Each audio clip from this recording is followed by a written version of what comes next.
Hello everyone, and welcome to another episode of Big Digress Views. Alright, so, as you all know, I've been doing reviews of the Alien franchise, and next week I'll be doing, and also, this week I'm doing on the entire Alien franchise as well as Prometheus. And then next week, I'm doing on all the Predator movies, as well as AVP. So, here we go. Alright, so today, not today, but right now we'll be talking about Alien 3. This movie is a sequel to Aliens. And really quick before we get into this, we're starting to get into some real shitty stuff now.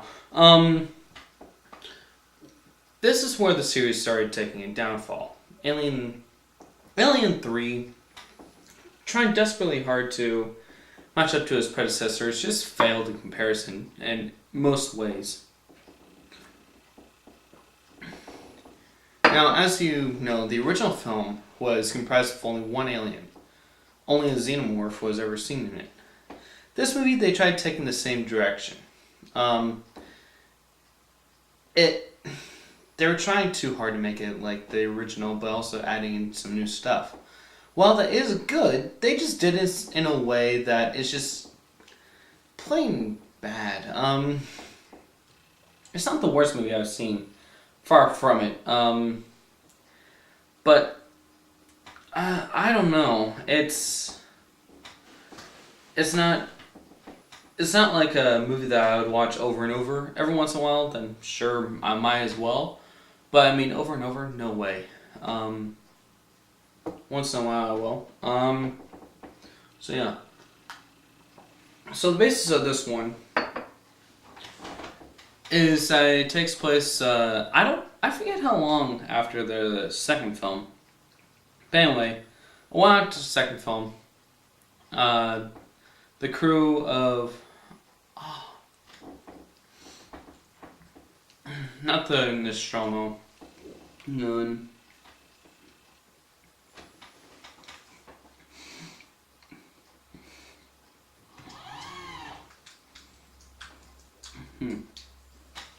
Doesn't say.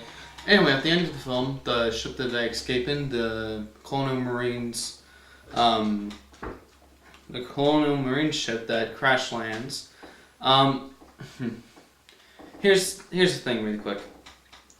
The game that came out earlier in 2013, I believe it was, Aliens Colonial Marines, was what the? Sorry, looking at my dog. The movie that came out in, not the movie, but the game that came out in 2013, Aliens Colonial Marines, takes place in between Aliens 2 and 3. I know it's between at least 3 and 4, but apparently Corporal Hicks survived Alien 3. Now, here's the thing. At the beginning of the film, we find out that there apparently was a fire on board. We'll say a while later.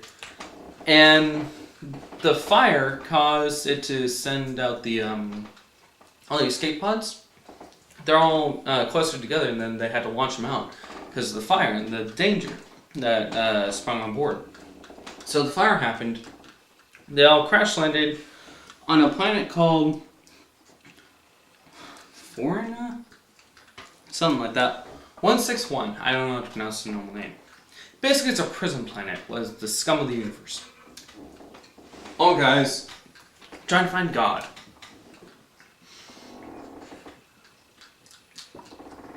Excuse me. So she goes and does her stuff. She crash landed. She's trying to get out, or not trying to get out of this place, but she's just trying to see where everything is going and where things begin to happen. We find out that a facehugger actually latched onto a dog. And so we have a dog alien. Now that... the designs of the aliens have definitely changed over the years. From the first film, we found an alien. It looked like this one, except it had a smooth dome instead of spikes. I'll show you guys a pull up picture soon, but instead of spikes, it had a grooved edge instead, and on the top of the dome, or on the top of its head, and it just acted a lot differently, and it was not, how do I say this, not as badass. I'm just gonna say it like that. So that was the original design of the alien. They changed it and they made them different. They were a lot more in number, and they all had weird heads. They're different, and they just added a lot more detail. And then in the third film, they went back to the somewhat of the original design. But the alien still had the smooth dome. I'm pretty sure it still had the things poking out of the back,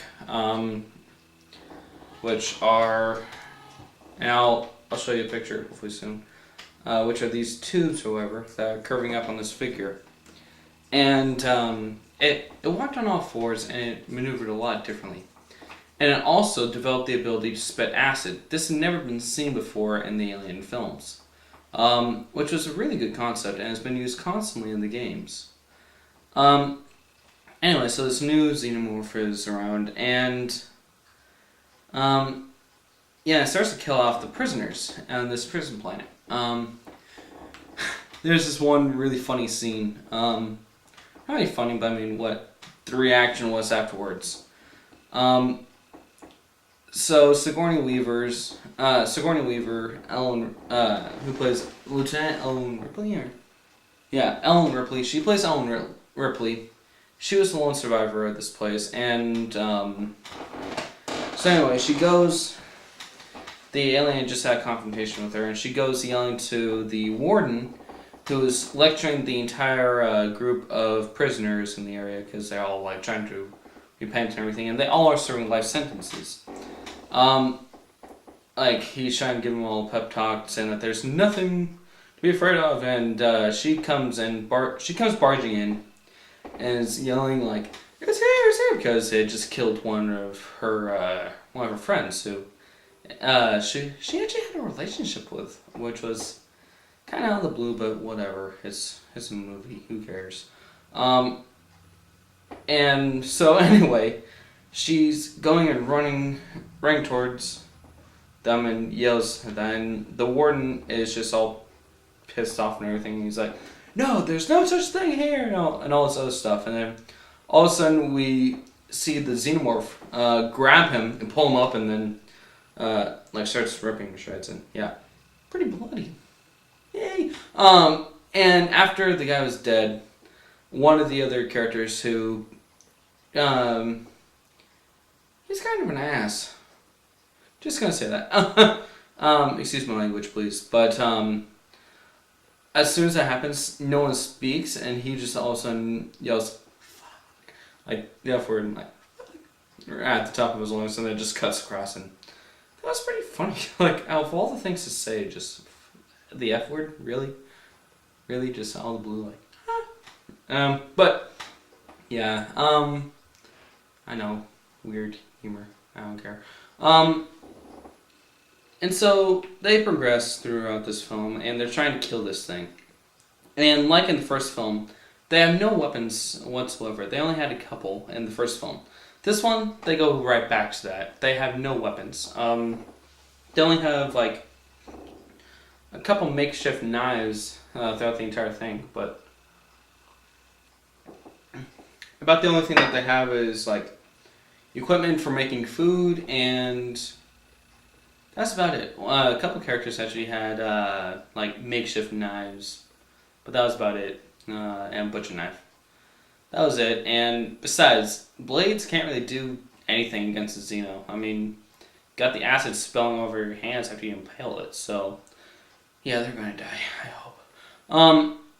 So anyway, they go back to that, and they find out that Ellen actually was impregnated by a facehugger with an alien queen embryo. So she's holding a queen that would produce more of those things. And so the confrontation before that funny scene, she didn't know what she had. She was talking to this friend of hers, and she actually has a relationship in it, but he gets lopped off like right after they're done doing their business, if you will. Of all the things to say, but after that, and it's not like a full scene. It almost is. I think kissing, but I mean that's about it. They just wake up the next morning but other than that, they don't show anything, so just so you know. But anyway, after that scene, they're in the doctor's office, and this guy's a doctor, the only doctor that they have there. Anyway, they're talking all this random crap and telling his backstory and God. And so anyway, after they're done telling his backstory or whatever, then we see the Xenomorph kill the guy. And so she's backed into a corner and he just sniffs her. The inner jaw comes out for a moment and then goes back in there and just runs away. But we find out later that the reason for that is because, like I said, she's impregnated with a Xenomorph queen. That's actually why the fire started, because the facer was trying to get into the glass that held her in, and I don't know, cut itself or something like that. I don't know really. They didn't really explain it. But yeah, so that's why. Yeah, that's why the third movie happened, because of. Yeah, so anyway, they go throughout the story and all this other stuff, and then they find out, hey, let's lure into the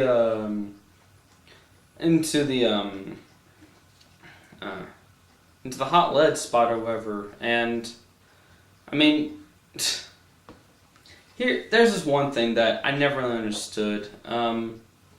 Why this guy would think the way they did. I understand somewhat, but I mean, still, it was so dumb that they did it. This African American guy, he was in there. He has glasses. He actually becomes a cool character in the end. I like his character somewhat. And anyway, so they're running through and all this stuff, and so they finally lure the Xenomorph into this area with hot lead. So Ellen and him are trying to climb up this spot, but apparently, not apparently, but you know, the Xenomorph is like, oh yeah, I can come too, and there's that's like a oh my god moment for when I was seeing that movie. I'm like, really, they're that dumb that they didn't realize they can climb too? I mean, there are divots enough for them to climb out of there as well. So anyway, and this is well after they discovered that she has one in her chest, that she has a Xenomorph queen. I mean, earlier she asked him to kill her because she has it, and a spoiler alert, but you're not going to be missing very much if you don't watch these films, you're not going to miss very much. It's only if only if you're a fan of the franchise, like from the first two films, then you'll want to watch the third and fourth one. Third one I suggest, but the fourth one, stay away from it unless you really want to. Anyway, so for the third film, so she has this embryo in her chest and everything, and she asked him to kill him, or asked the guy to kill her. So they said, no, not until you kill this other thing, or it does first and then you, and all this other random stuff, and so he just pushed her to go up, and he says, no, you go first, because like he wants his Xenomorph to die first, and so anyway, he stays down because he knows that Xenomorph is about to climb up after them, and to lure the Xenomorph to him as bait. So, and he's in this little cavern of hot lead, probably about the size of this table, if that, or like the part of the table that you can see. I mean, this is not even half of it. But anyway, so he's like, no. So anyway, he is the bait on or not really debating, but so after that happened, then he just stays down there, and I mean, what? She's about to die anyway. Why? I mean, nothing other than that. Nothing after this scene, because she climbs out, but she's like, "Hey, no, come on up," and he's like, "No, it does first and then you," and all this other stuff. And I mean, why sacrifice yourself like that? I mean, she's about to die anyway. She has to.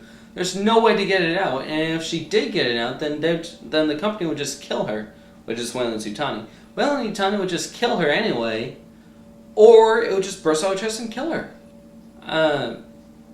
Yeah. So, besides, no one wants the company to get that because they'll use those weapons. I'll talk about that more in the fourth film. So, anyway, she gets out, and the hot lead is poured in, and the xenomorph is trying to kill her, trying to kill this guy, and so they pour the hot lead, and she's out, but apparently the xenomorph's saying, "Yay!" No, and this is probably the one thing that intrigues me the most. I mean, it's cool, but at the same time, could have done better. So after they pour the hot lead into this little cavern, there was only 3 of them left. The guy that just died, the African American guy with the glasses, and another inmate, and Ripley. Those are the only 3 people that are still alive. Anyway, so she's standing there, and all of a sudden the xenomorph just jumps out, and it has hot lead all over, and then they're like, "Pour the water on!" And so that's about all that she was there for afterwards. Like, pour the hot lead on! And so finally they do, and he explodes. The xenomorph explodes. The hot lead hardens around him, and surprised none of the acid got anywhere. Or at least if there was any acid, then they didn't show it. I don't know. But anyway, so then she gets out. Spoiler alert. It's a given. If you're a fan of the franchise, then you have to know that she's going to die. If you have a xenomorph, you're going to die regardless. Unless they do surgery or whatever on you. I haven't played AVP 2010 all the way through, though, for the Marine. Really miss that game. Anyway, but yeah, so I mean, she's going to die anyway. But then they had this whole worthless confrontation. I mean, the guy who designed Bishop, who was the android from the second film, the good android in this case. So she gets out, and the company arrives, the Weyland-Yutani Industries, and the same actor who played Bishop, he also played Weyland in the first AVP film, like the actual Charles Weyland. So anyway, this guy comes, and with a group of scientists, something like that. "Come on, I can take it out of you," and all stuff. So she's like, "No, you can't do this," and all this other random back and forth, and then eventually she just gets out. I mean, she just has the lone survivor guy or whatever, the one inmate that's left alive. She just had him maneuver this little stand or whatever that he. Because he used that as a control board to move the water over the xenomorph and pour the hot lead, but apparently this thing moves now, so he controlled it to move out over this little hot lava pit or whatever, no, not lava, but basically, yeah, let's just call it lava. They never explain why they have that. I mean, it's like an engineering plant, I guess, or something like that, and they just had the inmates working there as a correctional facility. Anyway, so they go over there, and the other person just yells at her, "No, think about what you learned from it," and she's like, "No, you're just going to use it for a weapon," and all this other stuff, and then she decides, okay, might as well. So she just goes back. She faces all of them, then leans back, and then falls into the lava. Then all of a sudden, Xenomorph Queen bursts out. She grabs it, holds it tight to her chest, and she burns up to an oblivion. The end. So, I mean, it was kind of worthless. I mean, not worthless, but I mean the ending was kind of stupid. I mean, what? She's gonna die anyway. Just get out of there, you idiot. But I understand where this guy is coming from. At the same time, it's just why. I mean, I don't know.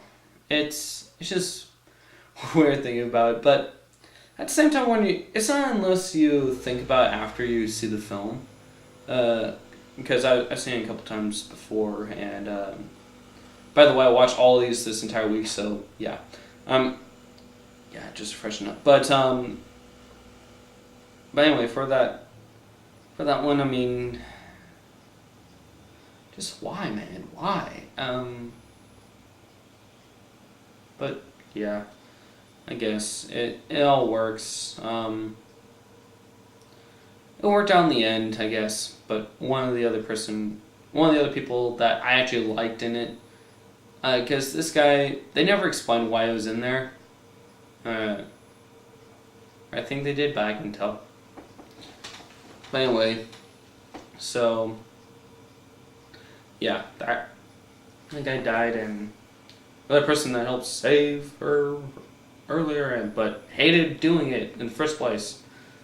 But he's the only one that survives in the end. Excuse me. So yeah, that was about it. Really quick though, for the third film, why in the let's listen to this. Why did they kill off Newt? What? Why kill off Newt? And for those of you who've seen the second film, she was the little girl that Ellen Ripley's, or Sigourney Weaver's character, Ellen Ripley, yeah, sure, the main person in these 4 films. And yes, I'll explain why she's the main person even in the 4th film, and even after she dies in the 3rd. Anyway, so yeah, they crash landed and the girl drowned. So makes sense, I guess. I don't know why did they kill her off. It was just, why kill her off? I mean, she was a good character. I liked that character, and when I saw that, I was like, oh my god, they're so dumb. But yeah. Oh, this movie, Alien 3, has its moments as both a good and a very horrible film. I only like it because it's another Alien film. It is. It may not be the best. It definitely has its bad parts that really stand out. But overall, it's a meh film. I think that, yeah, it's a meh film. It's like Prometheus. Prometheus, it had its really horrid moments. Unless you're a fan of the Alien series, then you won't like Prometheus. But if you are, then you like it. That's the same with Alien 3. So yeah, I like what they were going for. I think that they had a good idea. I think that they had a good concept, but they're just trying to rehash too many things with too large of a cast and too wide of an area. If you're going to have a lot of no, hey, I'm going to go to the good parts really quick and then the bad. Good stuff. I like the new concepts. I love the way that they thought of the xenomorph as being part dog. I love that they brought in that more and incorporated it. I really enjoy that. I really enjoy some characters. One of them I recognize. I forget where I saw him for. Oh, for those of you who have seen Jurassic Park: The Lost World, that was the second film in the Jurassic Park series. Remember the guy that was trying to hunt the T-Rex? I forget his name. He was hired by Engine or something like that. I never was able to pronounce the name. Anyway, so that character who was hired by them as like a guide or whatever, who said that only if I have full responsibility I can hunt a T-Rex. He's actually in it. He's actually in Alien 3. And I hate that they killed him off. It sucks. Oh well, it all worked out in the end. Besides, I get to see him going up against dinosaurs instead of an alien that's trying to kill everyone. Same concept, except one's from Earth and one is from the fictional world. I don't know, but yeah, overall, it's an okay watch. Watch Alien 1 and 2 before you see 3. If you're not a fan of the Alien franchise already, don't bother with it. If you are a fan, watch it because it has a couple good laughs. I like some of the characters in it, but it's meh. So I'm gonna have to give it 2 stars out of 5 for the second film. But that's just me. I'm gonna have to give it 2 stars out of 5. Believe me, I wish that I could give a better thing as a fan of the franchise, but I can't. I really can't. So that's unfortunate, but what are you going to do? So anyway, I hope you all enjoyed. I'm going to be doing a review of the 4th Alien movie, as well as Prometheus today. So yeah, hope you all enjoyed. Have a good one, and go Hawks!